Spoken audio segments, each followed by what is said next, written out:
Hello everybody, this is Yoko's Band of Anime Reactions. I'm going to try and make this one quick. Yeah, this episode, this is going to be my review for My Hero Academia, Season 4, Episode 14. This is as far as I've gotten recorded, but I have tomorrow off, which is Monday. I have Wednesday, Thursday, and Friday off, and I close on Tuesday. So, I have all that time to not only get caught up on My Hero Academia, but to make a decent headway into Inuyasha, to hopefully get done with Season 2 of High School DxD, if I feel up to it. Oh dear. At least get a couple episodes of Hellsing Ultimate. It wouldn't be as bad to get that show done at the episodes were, normal sized episodes. But this is 2 episodes in 1. So, yeah. And hopefully get further into, all the other shows. I'll work on it, don't worry. Anyway, I figured I'd let you guys know that, so, yeah. We'll get caught up on My Hero Academia, so don't worry about it. Anyway, this episode, I forgot to mention in the last episode that Togeta and Twice were trying to use a duplicate that Twice had made of, what was his name? Mr. Compress, the guy who lost his arm, to go and use, this magic in the little orbs to get Eri. Because who wouldn't want a person with a quirk that can rewind somebody? Because they just all they have to do, essentially, is get Eri anywhere near All For One, and he would be back to, I guess it's prime. And All Might's sacrifice will be for nothing. I'll get you one in a minute, so let me finish this, okay? I'm gonna have to edit this anyway, so be right back. Anyway, yeah, their plan failed. They didn't get Eri, obviously, because Deku's got Eri. And while this is going on, Eri's quirk keeps on getting stronger and stronger, and she can't turn it off.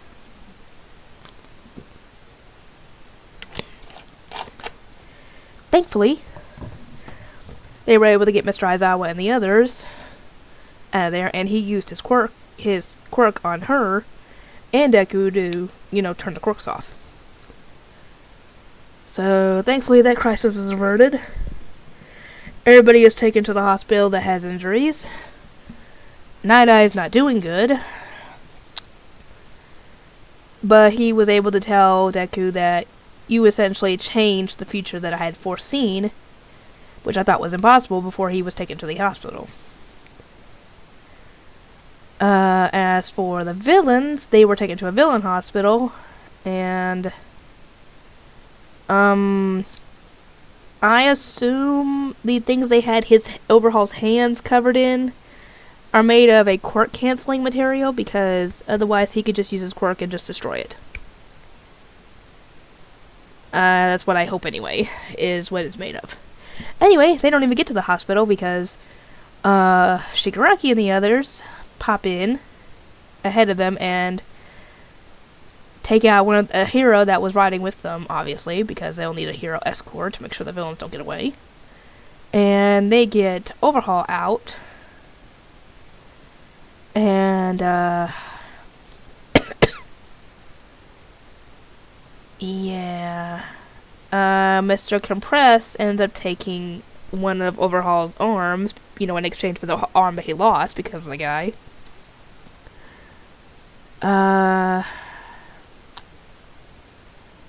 And Shigaraki decides to use his quirk, the one where he touches you with all 5 fingers. He'll disintegrate anything he touches. He destroys either the guy's hand or either his hand or his arm. I'm not sure. I couldn't tell. So apparently, if Overhaul doesn't have his hands, he doesn't have his quirk, or his quirk can't be used without his hands? Could somebody explain that to me, please? But if his quirk is actually gone, in a way, yeah, Overhaul is no more a threat anymore. And as they were walking away, obviously Overhaul screamed in anger at least, at what just happened, because now Overhaul can't do anything, as far as we know, and then left him on the side of the road. So, yeah. So, I don't know what to make of Togata and Twice at this point. I assume they were doing this all because it was better for them as the League of Villains, because obviously with Overhaul and them out of the way, they have no competition, really. As far as I know. And obviously they got rid of somebody who is essentially would have turned on them if they were really out to destroy quirks, because they've got quirks. Anyway, they all head to the hospital, and thankfully Deku doesn't have any injuries except for the one on his arm from before with the scar. And yeah, Deku kind of dodged the question that the doctor asked him, how did you get that injury? And Mr. Aizawa ends up coming in to let Deku know, what's been going on with the others. Thankfully, Kirishima and Fat Gum are no worse for wear. They got some bruises, cuts, a couple little broken bones here or there. But obviously they're going to be fine. Tamaki's got a bone fracture, and a few other injuries, but that's about it. He'll be fine. Excuse me. Uraraka and Frop and Sue are obviously fine. They're just probably tired. Let's see. Lemillion, they don't really mention what happened to him. Because as soon as they start getting ready to start going over what happened at Night Eye, they walk into the room and Bubble Girl and the others and All Might are there. And All Might's there because Bubble Girl called him because apparently the injury that he sustained to his stomach, I'm guessing, got rid of some vital organs that he would need to survive. I assume either that or blood loss. I'm not sure exactly, or a combination of the two. But anyway, he barely survived the surgery, and he'll be lucky if he lives the next day, if at that. So yeah, he doesn't have much time left. And they figured, All Might would need to make amends with Night Eye before Night Eye dies. And they go in and see Night Eye, and All Might's apologizing, but obviously All Might's got nothing to apologize for. And same goes for Night Eye. And while this is going on, Lemillion forces his way in because the nurse is trying to stop him because he's injured. And yeah, in this reaction, even though I knew it was coming because I got spoiled on that, I was crying. You could see it.